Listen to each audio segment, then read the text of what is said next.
देखें, मैं नहीं समझता कि इससे कोई आईनी बुरान पैदा हो गया है, क्योंकि सुप्रीम कोर्ट का ऑर्डर, जैसे मैंने कहा है, कि ये इम्प्लीमेंटेबल ही नहीं है और ये फंक्शन सुप्रीम कोर्ट के करने का ही नहीं है, तो इसको इग्नोर कर दिया जाएगा इस तरह के ऑर्डर को, और कोई भी कुछ भी नहीं होगा और इलेक्शन कमीशन को ही ये काम कराना पड़ेगा। और वो जब भी वो डेट देंगे, जब वो चाहेंगे, तो तभी इलेक्शन होंगे।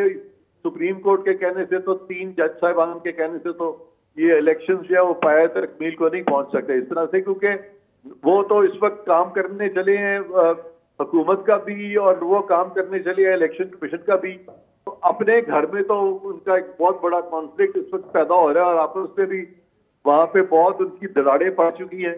तो पहले अपने घर को ठीक करेंगे तो दूसरी चीजों को ठीक करेंगे ना। तो मेरा नजदीक तो ये कोई ऐसा फैसला नहीं है जो कि हम समझे कि कोई तारीख में कोई उसकी कोई बड़ी कोई हैसियत होगी। तो ये बस एक एक्सरसाइज उन्होंने की है जिसकी मैं नहीं समझता कि कोई कानूनी हैसियत है।